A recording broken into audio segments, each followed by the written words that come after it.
Hello everyone, welcome to ഈ പഠിപ്പുര. എൻ്റെ പേര് റിൻറ്റു സെബാസ്റ്റ്യൻ. അപ്പോൾ എല്ലാവർക്കും വീണ്ടും സ്വാഗതം നമ്മുടെ മറ്റൊരു വീഡിയോയിലേക്ക്. അപ്പോൾ ഇന്ന് നമ്മുടെ LDC ഇംഗ്ലീഷ് PYQ സീരീസിൻ്റെ 15ാമത്തെ വീഡിയോ ആണ്.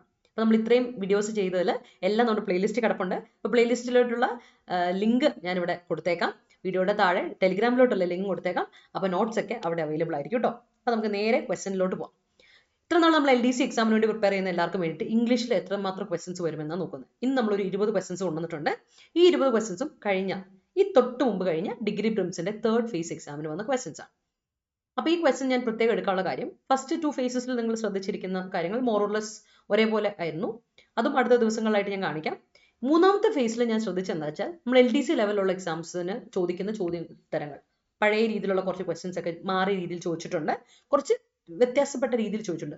ഒരേ ടോപ്പിക്കിൽ നിന്ന് തന്നെ പക്ഷെ വ്യത്യസ്തമായ രീതിയിൽ ചോദിച്ചിട്ടുണ്ട്. അതൊന്നും നമുക്ക് നോക്കി വെച്ച് പോകണം. ഇത്തവണത്തെ എക്സാമിന് അങ്ങനത്തെ കുറച്ച് കാര്യങ്ങൾ നമുക്കൊന്ന് പ്രതീക്ഷിക്കാവുന്നതാണ്. ഓക്കെ, അപ്പൊ നേരെ ക്വസ്റ്റനിലോട്ട്. ആദ്യത്തെ ചോദ്യം നോക്കിയേ, ടാഗിൽ നിന്നാ ചോദ്യം. Choose the correct question tag. Something happened at the college. Don't it, hadn't it, didn't it, isn't it. നോക്കിയേ, ഇവിടെ നമുക്ക് അറിയാവുന്ന ഒരു കാര്യം എന്താ വെച്ചാൽ, ടെൻസ് വരുമ്പോൾ നമ്മൾ ശ്രദ്ധിക്കേണ്ടത് കൊടുത്തിരിക്കുന്ന ടെൻസ് അല്ല, ക്വസ്റ്റ്യൻ ടാഗ് വരുമ്പോൾ നമ്മൾ ശ്രദ്ധിക്കേണ്ടത് ടെൻസ് ഏതിലാന്ന് നോക്കണം. Something happened at the college ആണ്. അപ്പോൾ ആ ടെൻസ് തന്നെ നമുക്ക് നോക്കിയറിയാം. ഹാപ്പൻഡ് ആണ്, V2 ആണ്, സിമ്പിൾ പാസ്റ്റ് ആണ്. അത് നമുക്ക് മനസ്സിലായി. പിന്നെ ഉറപ്പായിട്ടും ചോദിച്ചിരിക്കുന്നത് പോസിറ്റീവ് സെൻസിലുള്ള ഒരു സെന്റൻസ് ആണ് അല്ലേ. അപ്പൊ ടാഗ് വന്ന് എന്തായിരിക്കും? നെഗറ്റീവിലാണ് ടാഗ് വരിക ആണല്ലോ. അതിലൊരു മാറ്റമില്ലല്ലോ, നെഗറ്റീവിലാണല്ലോ ടാഗ് വരിക. അപ്പൊ നമുക്ക് നെഗറ്റീവിലുള്ള ഡോണ്ട് ഇറ്റ് ഉണ്ട്, ഹാഡിൻഡ് ഇറ്റ് ഉണ്ട്, ഡിഡ്ന്റ് ഇറ്റ് ഉണ്ട്, ഈസ്ന്റ് ഇറ്റ് ഉണ്ട്. ഓക്കെ, അപ്പൊ ഇനി നോക്കേണ്ടത് ഏതാണ്? ഹാപ്പൻഡ് എന്ന പാസ്റ്റ് ടെൻസ് ആണ്. അതുകൊണ്ട് തന്നെ നമുക്ക് ഡോണ്ട് ഇറ്റ് വരില്ല, ഹാഡിൻഡ് ഇറ്റ് വരില്ല, ഈസ്ന്റ് ഇറ്റ് വരില്ല. പാസ്റ്റ് ടെൻസ് ആയ ഹാപ്പൻഡിനെ നമ്മൾ എങ്ങനെ ഷോർട്ട് ആക്കും? Did plus happen. അതുകൊണ്ട് തന്നെ സംതിങ്, ഒരു വസ്തുതയെ പറ്റിയാണ് ഇറ്റ് അല്ലെ. Didn't it. ആൻസർ ഏതാ? C option, didn't it. Okay, clear ആണല്ലോ? അവിടെ നമുക്ക് ക്ലാരിറ്റി കിട്ടിയല്ലോ. അതാണ് നമുക്ക് ഇവിടെ വരേണ്ട ഓപ്ഷൻ. അടുത്തത്, put in the correct preposition. ഇതൊക്കെ ചോദിച്ചിട്ടുള്ള രീതിയിലുള്ള ചോദ്യങ്ങൾ തന്നെയാണ്, വ്യത്യാസമൊന്നുമില്ല. വളരെ സിമ്പിൾ ഡയറക്റ്റ് ചോദ്യമാണ്. The programme starts that dash 8:15 AM. ഇവിടെ നമുക്ക് കൃത്യമായിട്ട് നോക്കിയാൽ ടൈം വരുന്നതിൽ നമ്മൾ ശ്രദ്ധിക്കേണ്ടത് എക്സാക്ട് ടൈം വരുന്നത്. അറ്റ് ഉണ്ട്, ഇന്നുണ്ട്, ഓൺ ഉണ്ട്, ഓവർ ഉണ്ട്. കറക്റ്റ് എപ്പോഴും തുടങ്ങുന്ന പറഞ്ഞേക്കുന്നത് 8:15 തുടങ്ങുന്നു. കറക്റ്റ് എക്സാക്ട് ടൈം കൊടുത്തിരിക്കുന്നത്. അപ്പോൾ വേറെ ഒന്നും നോക്കണ്ട. എക്സാക്ട് ടൈം വരുമ്പോൾ നമ്മൾ അറ്റ് കൊടുക്കണം. ഓണൊക്കെയാണ് നമ്മൾ ഡേ കൊടുക്കും, ഡേറ്റ് കൊടുക്കും. ഇന്നാണ് മന്ത്, ഇയർ കൊടുക്കും അല്ലെ. ഓവർ ഏറെക്കുറെ എന്നുള്ള രീതിയിൽ അർത്ഥത്തിൽ വരുന്ന ടൈമിന്റെ കേസിൽ മാത്രം. അവിടെ നമ്മൾ എക്സാക്ട് ടൈം ആണെങ്കിൽ നമുക്കൊന്നും നോക്കണ്ട, അറ്റ് കൊടുത്താൽ മതി. അതാണ് ആൻസർ.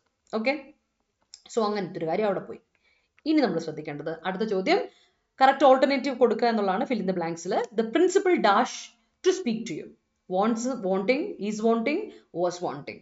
ഒരു കാര്യം നമുക്കറിയാം, principal dash to speak to എന്ന് പറയുമ്പോൾ ഇവിടെ കൃത്യമായിട്ട് ഒരു ടൈം എക്സ്പ്രഷനും കൊടുത്തിട്ടില്ല, അല്ലെങ്കിൽ ഒരു ടൈം ഇൻഡിക്കേറ്ററും കൊടുത്തിട്ടില്ല. അതുകൊണ്ട് തന്നെ നമുക്ക് വെറും വാണ്ടിങ് കൊടുക്കാൻ പറ്റില്ല. കാരണം വെറും വാണ്ടിങ് എന്ന് പറയുന്ന ഒരു കാരണവശാലും കൊടുക്കാൻ പറ്റില്ല. ഒന്നെങ്കിൽ ഏതെങ്കിലും ഒരു ബി ഫോർമുലേഷൻ, ഈസോ, ആമോ, വോസോ, വേറോ അല്ലെ കൊടുക്കണം, അല്ലെ ആറോ ഒക്കെ കൊടുക്കണം.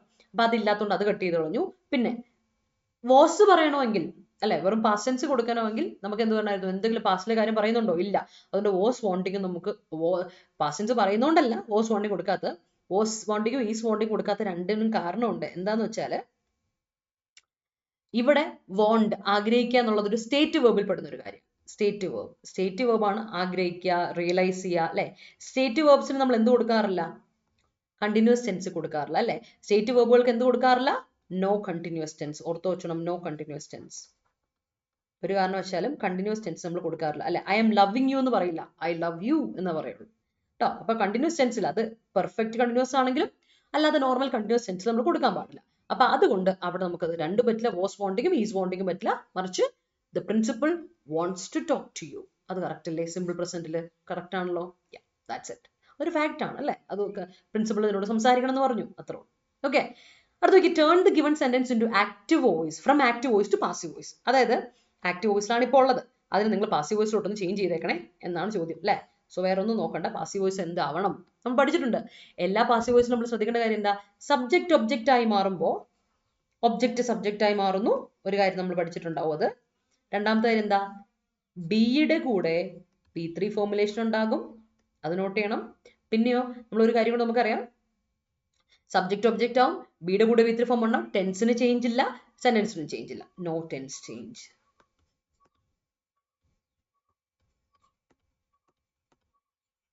Okay, Mary open the door. Sentence എന്താ? Mary open the door. അപ്പൊ കൊടുത്തിരിക്കുന്നത് ഏതാണ്? Mary open the door simple past. Mary was open the door ആണോ? The door was open by Mary ആണോ? Open the door by Mary ആണോ? Mary has open the door ആണോ? നമുക്ക് ആദ്യമേ eliminate ചെയ്യാനുള്ള ഓപ്ഷൻസിലോട്ട് കിടക്കാം കേട്ടോ. എലിമിനേറ്റ് ചെയ്യുന്ന ഓപ്ഷൻ ഏതാ? Mary has open the door കളഞ്ഞു. പിന്നെ open the door by Mary എന്ന് പറയുമോ? ഇല്ല. അവിടെ എന്ത് കൊടുക്കണം? മേരി എന്ന സബ്ജക്ട് ഒബ്ജക്റ്റ് ആയി മാറുന്നു, ഡോർ എന്താവുന്നു? സബ്ജക്റ്റ് ആയി മാറുന്നു. ഡോർ സബ്ജക്റ്റ് ആയി വരുന്ന ഒരു എണ്ണം ഏതാ ഉള്ളത്? ഇത് മാത്രമേ ഉള്ളൂ. The door was open by Mary അല്ലേ? ഒരുമില്ല. ബി ഫോമുലേഷൻ ഉണ്ട്, അതിൻ്റെ കൂടെ V3 ഫോമുലേഷനും ഉണ്ട്. The door was open by Mary ആണേ. ക്ലാരിറ്റി കിട്ടിയല്ലോ. ഇനി അടുത്തോട്ട് പോവാം. Identify the best way to express the intended idea in the following. ഈ ചോദ്യം ഭയങ്കര രസകരമായ ചോദ്യമാണ്. ശരിക്കും പറഞ്ഞാൽ മീനിങ് അറിഞ്ഞിരിക്കണം, എന്നാൽ കറക്റ്റ് ആയിട്ട് ആൻസർ കിട്ടും. I like her childish face, I like her child like face, I like her face like child, I like her face like a child. എന്താ ഇവിടെ പറയണേ? എനിക്ക് അവളുടെ ഫേസ് ഇഷ്ടമാണെന്നാണ് പറയുന്നത് അല്ലേ? അപ്പോൾ അതിനു വേണ്ടി ഒരു അഡ്ജക്റ്റീവാണ് നമുക്ക് വേണ്ടത്. എനിക്ക് അവളുടെ ഫേസ് ഇഷ്ടമാണ്, I like her face like a child. എനിക്ക് അവളുടെ ഫേസ് ഇഷ്ടമാണ്, ഒരു ചൈൽഡിനെ പോലെ ഇഷ്ടമാണെന്നാണ് പറയുന്നത്? അല്ല, എനിക്ക് അവളുടെ ചൈൽഡിനെ പോലെയുള്ള ഫേസ് ഇഷ്ടമാണെന്നല്ലേ പറയുന്നത്. അപ്പോൾ ഇത് രണ്ടും നമുക്ക് ഇവിടെ എലിമിനേറ്റ് ചെയ്ത് കളയാം. I like her face like ചൈൽഡും I like her face like a ചൈൽഡും നമുക്ക് വേണ്ട. അപ്പോൾ അവളുടെ കുട്ടിയെ പോലെയുള്ളൊരു ഫേസ്, കുട്ടിയെ പോലെയുള്ള ഫേസ് എന്ന് പറഞ്ഞാൽ അതിൻ്റെ അർത്ഥം എന്താ? ഇന്നസെന്റ് ഫേസ് എനിക്ക് അവളുടെ ഇഷ്ടമാണെന്ന് പറയുന്നത്. അപ്പൊ ചൈൽഡ് ലൈക്ക് ഫേസ് ആണ്. ചൈൽഡ് ലൈക്കിന്റെ അർത്ഥം എന്താ? ഇന്നസെന്റ് ആണ്. പലർക്കും ഡൗട്ട് ഇത്തവണ കണ്ടപ്പോൾ തോന്നിയത് എന്താണെന്നറിയോ? പല കുട്ടികളും എന്നോട് ചോദിക്കുകയും ചെയ്തൊരു കാര്യം എന്താ വെച്ചാൽ, അപ്പൊ എന്താ ചൈൽഡിഷ് ഫേസ് വരാത്തെ? ചൈൽഡ് ഫേസിന് എന്താ കുഴപ്പം അല്ലെ? ചൈൽഡിഷ് ഫേസ് എന്ന് പറഞ്ഞാൽ ഡോണ്ട് ബി ചൈൽഡിഷ് കേട്ടോ എന്നൊരാൾ പറഞ്ഞ അതിന്റെ അർത്ഥം എന്താ? അതൊരു സില്ലി ആവരുത്, പിള്ളേരെ പോലെ കളിക്കില്ല കേട്ടോ. അതായത് പിള്ളേരുടെ അടുത്ത് എന്താ? പിള്ളേർ ഭയങ്കര വാശി പിടിക്കലും ഭയങ്കര സില്ലി, അൺഇമ്പോർട്ടന്റ് കാര്യത്തിന് ഇമ്പോർട്ടന്റ് ആണെന്ന് പറഞ്ഞ് ഭയങ്കര വാശിയൊക്കെ പിടിക്കും. അതാണ് പ്രശ്നം. അതുകൊണ്ട് ചൈൽഡ് ലൈക്ക് ഡിഫറെന്റാ. Childish silly behaviour, child like എന്ന് പറഞ്ഞാൽ ഇന്നസെന്റ് ബിഹേവിയർ. ഇന്നസെന്റ് ഫേസ് ആണ് ഇവിടെ വേണ്ടത്. സോ ആൻസർ ഇസ് കറക്റ്റ് ആയിട്ട് വരുമ്പോൾ ഇവിടെ അഡ്ജക്റ്റീവ് പ്രോപ്പർ ആയിട്ട് ഉപയോഗിച്ചിരിക്കുന്നു. ചൈൽഡ് ലൈക്ക് ഫേസ്, ബി ആണ് കറക്റ്റ് ആൻസർ. ഓക്കെ, അടുത്ത ചോദ്യത്തിലോട്ട് കേട്ടോ. Identify the type of sentence. വളരെ സിമ്പിൾ, പഴയ മോഡൽ, പഴയ എന്താ പറയുക, 5 കൊല്ലം മുമ്പ് ചോദിച്ചിരിക്കുന്ന ചോദ്യം. വാട്ട് എ സൂപ്പർ ഷോ അല്ലെ? വാട്ട് എൻ ഐഡിയ സർജി എന്നൊക്കെ പറയുന്ന പോലെ വാട്ട് എന്ന് പറയുന്ന എക്സ്ക്ലമേറ്ററി അഡ്ജക്റ്റീവ് വെച്ചിട്ട് ഒരു എക്സ്ക്ലമേഷൻ മാർക്ക് വിട്ടിട്ട് വന്നിട്ടുണ്ടെങ്കിൽ നമ്മൾ വേറെ എന്തെങ്കിലും നോക്കണോ? ഡിക്ലറേറ്റീവ് സെന്റൻസ് അല്ല, ഇന്റർഗേറ്റീവ് സെന്റൻസ് അല്ല, ഇംപെറേറ്റീവ് സെന്റൻസ് അല്ല അല്ലെ? ഒരു ഓർഡറോ ഇൻസ്ട്രക്ഷനോ ഒന്നും അല്ല, അതുപോലെ ഒരു ഒപ്പീനിയൻ അല്ല, ഒരു ചോദ്യമല്ല. എന്താ അത്? ഒരു എക്സ്ക്ലമേഷൻ ആണ് അല്ലെ? ആശ്ചര്യത്തോടെ പറയും, എന്ത് ഷോ ആയിരുന്നല്ലേ എന്ന് ചോദിക്കാം. Exclamatory sentence it is. Okay, അടുത്ത ആർട്ടിക്കിൾ അപ്രോപ്രിയേറ്റ്. ഇത് ഒരു തവണ ചോദിച്ചിട്ടുള്ള ചോദ്യമാണ്. ഇത് PSC ഇതേ ചോദ്യം, സെയിം ചോദ്യം, റിപ്പീറ്റേറ്റീവ് ചോദ്യമാണ്. Okay, he didn't get dash job he applied four. അവൻ അപ്ലൈ ചെയ്ത ജോബ് അവന് കിട്ടിയില്ല എന്നാ പറയുന്നത്. അവൻ അപ്ലൈ ചെയ്ത ജോബ് എന്ന് പറയുമ്പോൾ തന്നെ നിങ്ങളൊന്ന് ആലോചിച്ച് നോക്കിയേ. ഇവിടെ ഓൾറെഡി കൊടുത്തിട്ടുണ്ട് അവൻ അപ്ലൈ ചെയ്ത ജോബ് എന്ന് ഡിസ്ക്രിപ്ഷൻ കൊടുത്തിട്ടുണ്ട്. അവിടെ സ്പെസിഫിക് ആണ്. അവിടെ കാര്യം ഇവിടെ വളരെ സ്പെസിഫിക് ആയിട്ട് പറഞ്ഞു, അവൻ അപ്ലൈ ചെയ്ത ജോബ് അവന് കിട്ടിയില്ല എന്ന് പറയുന്നത്. അപ്പൊ അത് സ്പെസിഫിക്കാ. അപ്പൊ ആൻ കൊടുക്കാൻ പറ്റില്ല, എ കൊടുക്കാൻ പറ്റില്ല, നൺ ഓഫ് ദ എബോവ് അല്ല, ദ കൊടുക്കണം അല്ലെ? അവൻ അപ്ലൈ ചെയ്ത ജോബ് എന്ന് പറഞ്ഞാൽ ആ സ്പെസിഫിക് ജോബാ പറയണം അല്ലേ? അപ്പൊ ഇവിടെ ദ കൊടുത്തല്ലേ പറ്റൂ. അതാണ് ആൻസർ. ഓക്കെ, അടുത്ത് നോക്കിയേ. Michelle is dash than Natasha. Old, more old, elder, older. നമുക്കറിയാം ദാൻ വന്നിട്ടുണ്ട്. അപ്പൊ ദാൻ വന്നിട്ടുണ്ട്, നമുക്ക് എന്താ അറിയാം? ഉറപ്പായിട്ട് നമ്മൾ എന്ത് കൊടുക്കണം? ഒരു കമ്പാരിറ്റീവ് ഡിഗ്രി തന്നെ കൊടുക്കണം. അപ്പൊ കമ്പാരിറ്റീവ് ഡിഗ്രി ആണ് കൊടുക്കേണ്ടതെങ്കിൽ അല്ലേ, നമ്മൾ കമ്പാരിറ്റീവ് ഡിഗ്രി ആണ് കൊടുക്കേണ്ടതെങ്കിൽ നമുക്ക് ഓൾഡ് വരാൻ പറ്റില്ല, മോർ ഓൾഡ് വരാൻ പറ്റില്ല. അത് രണ്ടിനെ ഞാൻ എലിമിനേറ്റ് ചെയ്ത് കളഞ്ഞു. കാരണം എന്തുകൊണ്ടാണ്? മോർ ഓൾഡ് വേണ്ട, ഓൾഡിന് ഓൾഡർ ഉണ്ടല്ലോ, പിന്നെ എൽഡറും ഉണ്ട്. അപ്പൊ നമുക്ക് ഡൗട്ടാ. എൽഡറും ഓൾഡറും വരുമ്പോൾ നമ്മൾ എന്ത് ചെയ്യും? മിഷേൽ നിർദ്ദേശം തമ്മിലുള്ള ഇത് നമുക്ക് അറിയില്ല അല്ലേ? നമുക്ക് അവരുടെ നമ്മൾ സിബ്ലിങ്സ് ആണോ, അവർ ബ്രദർ ആൻഡ് സിസ്റ്റർ ആണോ, ഒന്നും കൊടുത്തിട്ടില്ല. അപ്പോൾ ഇവരുടെ റിലേഷൻഷിപ്പ് കൊടുത്തിട്ടുണ്ടായിരുന്നെങ്കിൽ നമുക്ക് എന്ത് കൊടുക്കായിരുന്നു? എൽഡർ കൊടുക്കായിരുന്നു അല്ലേ? ഇവരുടെ റിലേഷൻഷിപ്പിനെ പറ്റിയാണോ പറയുന്നത്? ഇവരുടെ റിലേഷൻഷിപ്പിനെ പറ്റിയാണോ പറയുന്നത്?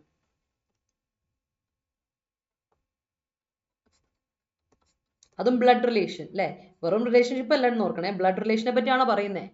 അല്ല. ഇവിടെ എന്തിനെ പറ്റിയാ പറയുന്നത്? ഇവളുടെ ഏജിനെ പറ്റിയാ പറയുന്നത്, അവരുടെ പ്രായത്തെ പറ്റിയാ പറയുന്നത്. It's talking about the age.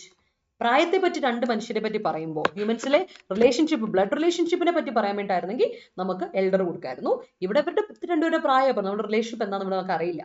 അപ്പോൾ നമുക്ക് കൊടുക്കാനുള്ള ഏറ്റവും correct option is older. Michelle is older than Natasha. കേട്ടോ, അതാണ് കറക്റ്റ് ആൻസർ. ഇപ്പൊ സ്പെസിഫിക് ആയിരിക്കണം ആൻസർ എന്നുള്ളത് നമ്മൾ ശ്രദ്ധിക്കുക. ഇല്ലെങ്കിൽ PSC നമ്മുടെ മാർക്ക് അങ്ങ് കളയും അല്ലേ? അത് ഭയങ്കര ഇമ്പോർട്ടൻറ്റ്. അപ്പൊ കുത്തുമ്പോൾ കറക്റ്റ് ശ്രദ്ധിച്ചു കുത്തിക്കണം എന്നുള്ളത്. ബബിൾ ചെയ്യുമ്പോൾ ശ്രദ്ധിക്കാം. I look dash from you, അത് റിപ്പീറ്റഡ് ക്വസ്റ്റൻ ആണെന്ന് ഞാൻ പറഞ്ഞില്ലേ നേരത്തെ.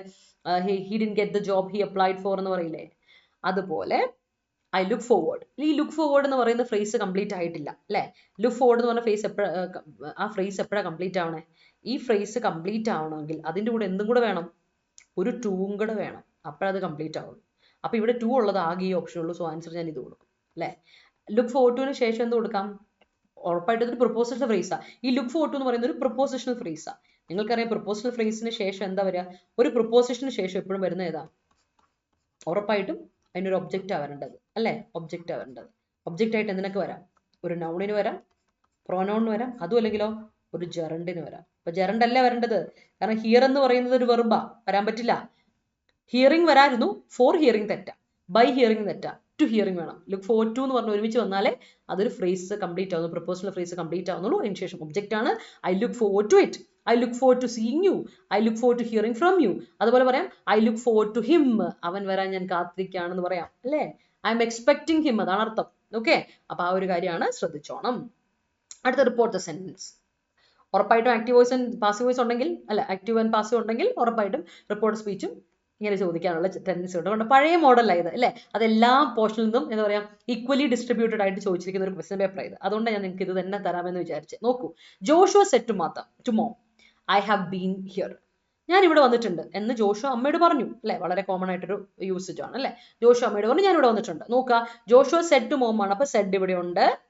പിന്നെ ഐ ഹാവ് ബീൻ ദെയർ ആയതുകൊണ്ട് ഹാവ് ഇവിടെ ഉണ്ട്. മാറ്റേണ്ട സാധനങ്ങളാണ് ഞാൻ ഇവിടെ അണ്ടർലൈൻ ചെയ്യുന്നത്. അതുപോലെ തന്നെ ഹിയറും ഉണ്ട് അല്ലെ. അപ്പൊ ഞാൻ ഇതൊന്ന് മാറ്റാം, കാരണം സെഡ് ആവുമ്പോൾ ഉറപ്പായിട്ട് മാറ്റണം എന്നാണ് അർത്ഥം അല്ലെ. സെഡ് ആണെങ്കിൽ മാറ്റാം. അപ്പൊ സെഡ് ഇവിടെ ഉള്ളതുകൊണ്ട് നമുക്ക് മാറ്റണം. അപ്പോൾ ജോഷുവ ടോൾ മോം, എല്ലായിടത്തും ജോഷുവ ടോൾ മോം ആണ്. ഐ ഹാവ് ബീൻ ദർ ആയതുകൊണ്ട് പ്രസന്റ് പെർഫെക്റ്റ് അല്ലേ. I have been there, I had been there വരണം അല്ലെ.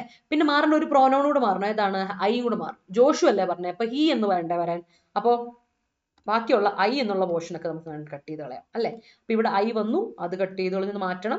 ഹി ഉള്ളത് എല്ലായിടത്തും ഉണ്ട്, പക്ഷെ ഹാവ് മാറി ഹാഡ് ആണ് കണ്ടത്, ഹാസ് ആയിട്ട് കാര്യമില്ല. അതുകൊണ്ട് ഹാസ് ഉള്ളത് കട്ട് ചെയ്ത് കളഞ്ഞു. രണ്ടാണ് പിന്നെ പോയിട്ട് ഉള്ളത് നമുക്ക് Joshua told mom that he had been ഹിയറും ഹി ഹാഡ് ബീൻ ദെയറും ഉണ്ട്. ഹിയർ മാറണ്ടേ, അതൊരു അഡ്വേർബ് അല്ലേ. അഡ്വേർബ് ആവുന്ന ഏത് അഡ്വേർബും ഹിയർ ദെയർ ആവുന്നു, അതുപോലെ ദിസ് പ്ലേസ് ദാറ്റ് പ്ലേസ് ആവുന്നു, അങ്ങനെ വരില്ലേ. കാര്യം അഡ്വേർബുകളാണ്. ടൈമിനെ പറ്റി പറയുന്ന അഡ്വേർബ് ആണെങ്കിൽ നമുക്ക് എപ്പോഴും മാറ്റുന്നുണ്ട്, അത് പ്രത്യേകം ടൈമിനെ പറ്റി പറയുന്ന അഡ്വേർബിന് ആണെങ്കിൽ മാറ്റം വരും. അതുപോലെ സ്ഥലത്തെ പറ്റി പറയുമ്പോഴും ഹിയർ ദെയർ ആയി മാറും. അപ്പോൾ ഓർത്ത് വെക്കണം, അഡ്വേർബ് ആയിട്ട് വരുന്ന സാധനങ്ങളാണ് അത് ഞാൻ എടുത്തെടുത്ത് പറയണേ. അല്ലാതെ വെറുതെ നമുക്കൊരു നൗൺ മാറി അഡ്ജക്റ്റീവ് മാറുന്നൊന്നുമില്ല, പക്ഷെ അഡ്വേർബ് ആണെങ്കിൽ മാറും. സോ ആൻസർ എന്ത് വരും? ദെയർ എന്ന് വരണം. Joshua told mom that he had been there, അതാണ് ആൻസർ കേട്ടോ. അപ്പൊ അത്രയുള്ള കാര്യങ്ങൾ. ഇനിയുള്ള സിമ്പിൾ ആണ്, ഒരു അപ്രോപ്രിയേറ്റ് ആയിട്ടുള്ള ഫ്രേസിൽ കൊടുക്കുക. I arrange to meet Tony in the mall yesterday, ഞാൻ ഇന്നലെ ടോണിയെ മീറ്റ് ചെയ്യാൻ അറേഞ്ച് ചെയ്തായിരുന്നു. പക്ഷെ എന്ത് സംഭവിച്ചില്ല? He didn't dash. He didn't follow of ആണോ, ടേൺ അപ്പ് ആണോ, മൂവ് ഇൻ ആണോ, ക്ലിയർ അപ്പ് ആണോ? നമുക്കറിയാലേ എന്താ ഓരോത്തിന്റെ മീനിങ് നമുക്ക് നോക്കണം. എന്താ ക്ലിയർ അപ്പിന്റെ അർത്ഥം? ക്ലിയർ അപ്പ് ചെയ്യുന്ന ടൈഡി ചെയ്യാം അല്ലെ, റൂം ക്ലിയർ ആകുക എന്ന് പറയാം. ഒന്ന് അല്ലെ, ഒരു ക്ലിയർ അപ്പ് ചെയ്യുന്ന ഒന്ന് നമുക്ക് പറയാം ടൈഡി ചെയ്യുക, വൃത്തിയാക്കുക എന്നുള്ള അർത്ഥത്തിലാണ്. അതാണ് ക്ലിയർ അപ്പിന് മെയിൻ ആയിട്ട് നമ്മൾ പറയുന്ന ഒരു യൂസേജ്. മൂവിന്റെ അർത്ഥം എന്താ? ഒരു വീട്ടിലോട്ട് മൂവ് ഇൻ ചെയ്യുക, ഒരു വീട്ടിലോട്ട് താമസം മാറ്റുക അല്ലെ, കയറി താമസിക്കുക, അതാണ്. ഫോളോ ഓഫ് എന്ന് പറഞ്ഞാൽ എന്താ അർത്ഥം? ഫോളോ ഓഫ് എന്ന് പറഞ്ഞാൽ ഡിക്ലൈൻ ചെയ്യുക, ഒരു കാര്യത്തിന് എന്തെങ്കിലും ഒരു കാര്യത്തിന് കുറവ് വരിക, ഡിക്ലൈൻ ചെയ്യുക, ഒരു കാര്യത്തിന് എന്തെങ്കിലും മാറ്റം വരിക, ലെസൺ സംതിങ് ഒരു ഡിക്ലൈൻ ചെയ്യുക, അതാണ് അർത്ഥം. അപ്പൊ അതാണ് ഇവിടെ പറയുന്നത്. അല്ല, ഞാൻ ഇന്നലെ ടോണിയെ മീറ്റ് ചെയ്യാൻ അറേഞ്ച്മെന്റ് ചെയ്തായിരുന്നു, എന്നിട്ട് എന്ത് ചെയ്തില്ല, പക്ഷെ അവൻ വന്നില്ല, ടേൺ അപ്പ് ചെയ്തില്ല. ടേൺ അപ്പിന്റെ അർത്ഥം എന്താ? അറൈവ്. ടേൺ അപ്പിന്റെ രണ്ടർത്ഥം ഉണ്ട്, ഒന്ന് അറൈവ് എന്നും ഉണ്ട്, അതുപോലെ വേറൊരു അർത്ഥം എന്താ? ഫൗണ്ട്, ബി ഫൗണ്ട്, കണ്ടെത്തൽ, കാണുക അല്ലെ. Turn up, it turned up അല്ലെ, അത് കണ്ടെത്തി ഞാൻ ഇന്നലെ എന്നുള്ള പറയാം, അറൈവ്. അപ്പൊ ടേൺ അപ്പ് ആണ് ഇവിടുത്തെ കറക്റ്റ് ആൻസർ വരിക. അടുത്ത് നോക്കാം, find the synonym of the word. നമ്മളിവിടെ സിനോണിം ആണ് ചോദിച്ചിരിക്കുന്നത്. സിനോണിം ഓഫ് ദ വേർഡ് ഏതാണെന്ന് നോക്കിക്കേ. നമ്മളോട് ചോദിച്ചിരുന്ന വേർഡ് ഏതാണെന്ന് നോക്കിക്കേ. അമിക്കബിൾ, വളരെ കോമൺ ആയിട്ട് അമിക്കബിൾ, അമിയബിൾ ഒക്കെ എപ്പോഴും ചോദിക്കുന്ന വാക്കാ. എന്താ അമിക്കബിളിന്റെ അർത്ഥം? അമിക്കബിൾ എന്ന് പറഞ്ഞാൽ ഫ്രണ്ട്ലി ആണ് അല്ലെ. അമിക്കബിൾ മീൻസ് ഫ്രണ്ട്ലി, വേറെ ഒന്നുമില്ല. ആൻസർ ഇവിടെ അമിക്കബിൾ, ഫ്രണ്ട്ലി ആണ്. അമിക്കബിൾ എല്ലാം ഒരേ മീനിങ് ആണ്. അമിക്കബിൾ എന്ന് പറഞ്ഞാൽ അമനബിൾ വേറെയാണ്, അമിക്കബിൾ വേറെയാണ് കേട്ടോ. സോ അമിക്കബിൾ എന്ന് പറഞ്ഞാൽ ഫ്രണ്ട്ലി, അതാണ് ആൻസർ. ഒരുപാട് വട്ടം ചോദിച്ചിട്ടുണ്ട്, ഇതൊക്കെ റിപ്പറ്റേറ്റീവ് ചോദ്യം. ഇതിൽ 3 റിപ്പറ്റേറ്റീവ് ചോദ്യം വന്നിട്ടുണ്ട്, അതാണ് അതിൽ രസം. 3 അല്ല 4. അടുത്ത വാക്കും കൂടി 4 എന്ന് പറയാൻ കാരണം 4 കേട്ടോ. നോക്കിയോ, which is the opposite word to the word. ഏതാണ് ഓപ്പോസിറ്റ്? ഏത് വേർഡിന്റെ ഓപ്പോസിറ്റാ നോക്കിയേ? കോഷ്യസ് എന്ന വാക്കിന്റെ ഓപ്പോസിറ്റാ. നമ്മൾ ഒരുപാട് കേട്ടിട്ടുണ്ട് വാക്കുകളിലെ കോഷ്യസ്. അതിന്റെ ഓപ്പോസിറ്റ് നമുക്ക് വേണ്ടേ. കോഷ്യസ് എന്ന് പറഞ്ഞാൽ കെയർഫുൾ എന്ന് അർത്ഥം അല്ലെ. സിനണിമാണ് നമ്മുടെ കെയർഫുൾ എന്ന് പറയുന്ന സിനണിം അവിടെ. ബ്യൂട്ടിഫുൾ ഒന്നും അതുമായിട്ട് അടുത്ത് നിൽക്കാൻ പറ്റില്ല. സ്ലിം അല്ല, റെക്ലെസ് ആണ് അല്ലെ. റെക്ലെസ് ഡ്രൈവിംഗ് നമ്മൾ കേട്ടിട്ടുണ്ട്. കോഷ്യസ് ഡ്രൈവിംഗ് ശ്രദ്ധയോടുള്ള driving, careful driving, alert driving, vigilant driving എന്നൊക്കെ പറയും. അപ്പോൾ നമുക്ക് കോഷ്യസ് അല്ലാത്തതിന്റെ അവസ്ഥ എന്താ പറയാം? റെക്ലെസ് ആണ് എന്ന് പറയാം. അശ്രദ്ധയായ ഡ്രൈവിംഗ്, റെക്ലെസ്. നെഗ്ലിജന്റ് എന്നൊക്കെ പറയാം. ഓക്കെ, അതാണ് കേട്ടോ. അപ്പോൾ കോഷ്യസിന്റെ ഓപ്പോസിറ്റ്. അടുത്ത which of the following is correctly spelled. വളരെ സിമ്പിൾ ആയിട്ട് ഒരുപാട് വട്ടം ചോദിച്ച വാക്കാണ് കാറ്റസ്ട്രോഫി അല്ലെ. കാറ്റസ്ട്രോഫിന്റെ അർത്ഥം എന്താ? ഡിസാസ്റ്റർ അല്ലെ, നാശം. Catastrophe. It was a catastrophe. ഓഹ്, ഒന്നും പറയണ്ട, അതൊരു പറയേണ്ടത് ഭയങ്കര ഒരു ഇതായിരുന്നു, മോശമായിരുന്നു, ഫ്ലോപ്പ് ആയിരുന്നു. അതാണ് കാറ്റസ്ട്രോഫി. സോ കാറ്റസ്ട്രോഫിന്റെ അർത്ഥം പറഞ്ഞു, ഡിസാസ്റ്റർ. കാറ്റസ്ട്രോഫിയുടെ സ്പെല്ലിംഗ് CATASTROPHE. അതാണ് കാറ്റസ്ട്രോഫി, അതായത് സി ഒരു PHE ആണ് കാറ്റസ്ട്രോഫി. ഓക്കെ, അല്ലാതെ ട്രോഫി എന്നുള്ള PHY അല്ല കേട്ടോ ഇവിടെ കാറ്റസ്ട്രോഫിയുടെ എഴുതിയേക്കുന്നത്. അതാണ് ആൻസർ കേട്ടോ. ചോദിച്ചിട്ടുള്ളതാണ്. അതിപ്പം 5 ക്വസ്റ്റ്യനുള്ള നമുക്ക് ഈ 20 ക്വസ്റ്റ്യൻ 5 ക്വസ്റ്റ്യനും PYQ ആണ്. Find one word for a person who has no money. അതും ചോദിച്ചിട്ടുണ്ട്. 5 അല്ല 6 ക്വസ്റ്റ്യൻ പറയാം. അപ്പം അല്ലെ, ഒരു വൺ വേർഡ് നമ്മൾ കൊടുക്കാൻ പറയാണ്. എന്താ വൺ വേർഡ് ആയിട്ട് ചോദിച്ചിരിക്കുന്നത്? A person who has no money. പൈസ ഇല്ല, കയ്യിൽ നയാ പൈസ ഇല്ലെന്ന അവസ്ഥ എന്താ? സ്റ്റെയിലാണോ? അല്ല. സ്റ്റെയിൽ എന്ന് പറഞ്ഞാൽ ഫുഡ് സ്റ്റെയിലായി പോയി, കണ്ടാമിനേറ്റ് ആയി, ചീത്തയായി പോയി, തണുത്ത് ചീത്തയായി പോയി. അജൈൽ എന്ന് പറഞ്ഞിട്ടുണ്ടെങ്കിൽ ഭയങ്കര എന്താ പറയാ, ഈ ഒരു പ്രായത്തിൽ അടിപൊളിയായിട്ട് നടക്കുന്ന ഒരു പ്രായം. പാസബൈ, വഴിയെ ജസ്റ്റ് പാസ് ചെയ്ത് പോകുന്ന ഒരു വ്യക്തി. പോപ്പർ എന്ന് പറഞ്ഞാൽ എന്താ അർത്ഥം? പൈസ ഇല്ലെന്നേ, പാപ്പരായി എന്ന് പറയില്ലേ. പാപ്പരായി നമ്മൾ മലയാളത്തിൽ പറയില്ല, അതാണ് പോപ്പർ. പോപ്പർ കേട്ടോ, പോപ്പർ അതൊരു ഫോറിൻ വേർഡിൽ നിന്ന് വന്ന പോപ്പർ. അതാണ് നോ പൈസ കേട്ടോ, പോപ്പർ. പാപ്പരായി, അത് ഓർത്ത് വെക്കാം. What is the meaning of the idiomatic expression? വീണ്ടും round the corner. LDC exam is round the corner. Exam ഇങ്ങ് എത്തി കേട്ടോ. റൗണ്ട് ദ കോർണർ കിട്ടിയില്ലേ? എന്താ റൗണ്ട് ദ കോർണർ എന്ന് പറഞ്ഞാൽ? ഇങ്ങെത്തി. റൗണ്ട് ദ കോർണർ എന്ന് പറഞ്ഞാൽ ഇങ്ങെത്തി എന്നർത്ഥം. അത് ഒരുപാട് വട്ടം PSC SSC എക്സാമുകൾക്കൊക്കെ ചോദിച്ചിട്ടുള്ള വാക്കാം. Very near. സ്പോണ്ടേനിയസ് അല്ല, ഡിഫിക്കൽട്ട് അല്ല, ക്ലിയർ അല്ല, വെരി നിയർ. ഇങ്ങെത്തി. Approaching. Winter is round the corner. Winter ഇങ്ങെത്തി അല്ലെ. Monsoon is round the corner അല്ലെ. മഴ ഇങ്ങെത്തി, മഴക്കാലം ഇങ്ങെത്തി അല്ലെ. റോഡ് പണിയൊക്കെ കഴിഞ്ഞോ? അതാണ് അല്ലെ. അപ്പൊ അതാണ്. അടുത്ത് നോക്കാം. Choose the compound word from the words given below. ഇവിടുത്തെ കോമ്പൗണ്ട് വേർഡ് ഏതാ? ടേബിൾ ആണോ, ഹോൾവേ ആണോ, സീലിംഗ് ആണോ, കമ്പ്യൂട്ടർ ആണോ? ഏതാ? 2 വാക്കുകൾ, 2 അല്ലെങ്കിൽ 2 2-ലധികമോ വേർഡ്സ് കൂടി ചേർന്ന് ഒരു മീനിങ് ഫുൾ വേർഡ് ആയാൽ, 2 2-ലധികമോ വേർഡ്സ് കൂടി ചേർന്ന്, വാക്കുകൾ കൂടി ചേർന്ന് വേണം വരാൻ അല്ലെ. 2 വാക്കുണ്ട്, ഹോളും വേയും ഉണ്ട് അല്ലെ. ഹോളും വേയും 2 വാക്കുകളുണ്ട്. അത് 2 കൂടി ചേർന്ന് ഹോൾ വേ അല്ലെ. യെസ്, അതാണ് ആൻസർ. ടേബിളും ഒക്കെ ഒരേ വാക്കല്ലേ ഉള്ളൂ, സീലിംഗും കമ്പ്യൂട്ടറും ഒക്കെ. അപ്പോൾ അതാണ് കോമ്പൗണ്ട് വേർഡ്. ഓർത്ത് വെച്ചാൽ കോമ്പൗണ്ട് വേർഡിന്റെ എക്സാമ്പിൾ ചോദിച്ചിട്ടുണ്ട് നേരത്തെയും. അപ്പൊ നിങ്ങൾക്ക് അങ്ങനത്തെ ക്വസ്റ്റ്യൻസ് വരാൻ ചാൻസും ഉണ്ട് ഇനിയും കേട്ടോ. What is female tiger called? Female ടൈഗറിനെ നമ്മൾ എന്ത് വിളിക്കും? സിമ്പിൾ ആണ് അല്ലെ. ഫീമെയിൽ ടൈഗറിനെ നമ്മൾ എന്താ വിളിക്കുന്നത്? ടൈഗ്രസ് നോ, യൂന്നോ, കാഫ്ന്നോ, ടൈഗർ ക്ലബ്ബെന്നോ, കബ്ബെന്നോ? ഏതാ? ടൈഗ്രസ് അല്ലെ. ടൈഗർ ടൈഗ്രസ്, ലയൺ ലയണസ് കേട്ടിട്ടില്ലേ. ഹോസ്റ്റ് ഹോസ്റ്റസ്, മേയർ മേയറസ് ഒക്കെ ചോദിക്കുന്നവരാ, common usage. So female tiger tigress. അടുത്ത ചോദ്യം. Prefix is letters that come at the dash of the word. Prefix എവിടെ വരുന്നതാ? ഒരു സെന്റൻസിൽ നമ്മൾ സെന്റൻസ് അല്ല, ഒരു വേർഡിൽ നമ്മൾ പ്രിഫിക്സ് ഇട്ട് കൊടുക്കും. പ്രിഫിക്സ് മുൻപേ ഉള്ളതാണ് അല്ലെ.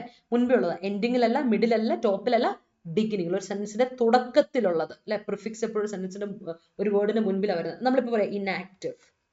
വളരെ സിമ്പിൾ ആയിട്ട് പറഞ്ഞാൽ ഇൻആക്റ്റീവ്. ഇൻആക്റ്റീവില് ഇവിടെ എന്താ നോക്കിയേ? ഒരു പ്രിഫിക്സ്, ഒരു വേർഡിന്റെ മുൻപിൽ വരുന്നത് കേട്ടോ. ഒരു വേർഡിന്റെ മുൻപിൽ വരെ ഇന്ന, അത് പ്രിഫിക്സ്. ദാറ്റ്സ് എ പ്രിഫിക്സ് കേട്ടോ. എക്സാമ്പിൾ കണ്ടില്ലേ. അടുത്ത് നോക്കിയേ. അപ്പൊ ഇങ്ങനത്തെ ചോദ്യങ്ങൾ ഡെഫിനിഷൻ വരെ ചോദിക്കാൻ തുടങ്ങി PSCയുടെ ഒരു കാര്യം അല്ലേ. അപ്പൊ അതൊന്ന് ശ്രദ്ധിച്ചിരുന്നു. അതിനുവേണ്ടി ഞാൻ ഇത് തന്നെ. Prepare the dash of your research work. ഇതൊരു ഫോറിൻ വേർഡ്സിനുള്ള ചോദ്യമാണ്. നോക്കിയേ. Synopsis, synopses, synopsis, synopsae. എന്താ അർത്ഥം? സിനോപ്സിസ് എന്നുള്ളതാണ് ഇവിടെ വേണ്ടത് അല്ലെ. നിന്റെ റിസർച്ച് വർക്കിന്റെ സിനോപ്സിസ് പ്രിപ്പയർ ചെയ്യും. സിനോപ്സിസ് എന്ന് പറഞ്ഞ ഒരു കാര്യത്തിന് ആകത്തുക അങ്ങനെ അർത്ഥത്തിലാണ് പറയുന്നത് കേട്ടോ. അപ്പോൾ സിനോപ്സിസ് എന്ന് പറയുന്നത് A ആണ് ആൻസർ. സിനോപ്സിസ് സിംഗുലർ ആണ് നമുക്ക് വേണ്ടത്. അത് ഫോറിൻ വേർഡ് ആയതുകൊണ്ട് തെറ്റിദ്ധരിക്കാനുള്ള ചാൻസ് കൂടുതലാണ്. സിനോപ്സിസിന്റെ അർത്ഥം ഒരു ആകത്തുക, ഒരു സമ്മറി പോലത്തെ, അതാണ് കേട്ടോ അർത്ഥം. അതാണ്. ഓക്കെ. സോ സിനോപ്സിസ് അതാണ്. അപ്പൊ ക്ലിയർ ആയില്ലേ. അപ്പൊ ഇതുപോലത്തെ വേർഡ്സ് നേരത്തെ ചോദിച്ചിട്ടുള്ള കാര്യങ്ങളൊക്കെ ഒന്ന് അറിഞ്ഞിരിക്കുക. ഇപ്പത്തെ വരുന്ന ഏറ്റവും ലേറ്റസ്റ്റ് ക്വസ്റ്റ്യൻ പേപ്പർ ആണിത്, ഡിഗ്രി പ്രിലിംസിന്റെ 3rd phase കേട്ടോ. അപ്പോൾ ഇതുപോലത്തെ ക്വസ്റ്റ്യൻ പേപ്പർ അടുത്ത ദിവസവും ഞാൻ വരുന്നുണ്ട്. അപ്പൊ വീഡിയോ കാണാൻ മറക്കണ്ട. വീഡിയോ ഇഷ്ടപ്പെട്ടെങ്കിൽ ലൈക്ക് ഇടാനും ഷെയർ ചെയ്ത് കൊടുക്കാനും മറക്കണ്ട. അതുപോലെ നമ്മുടെ നോട്ട്സ്, ഇതേ നോട്ട്സ് ഞാൻ ഇടാം. ടെലിഗ്രാം ചാനൽ ഇടാം. ടെലിഗ്രാം ചാനൽ ലിങ്ക് നമ്മുടെ വീഡിയോയുടെ താഴെ കമന്റ് ബോക്സിൽ ഞാൻ ഇട്ടേക്കാം കേട്ടോ. അപ്പോൾ അത് ക്ലിക്ക് ചെയ്ത് ജോയിൻ ചെയ്യാൻ മറക്കണ്ട. നോട്ട് അവിടെ കിട്ടും കേട്ടോ. അപ്പോൾ thank you, bye, take care.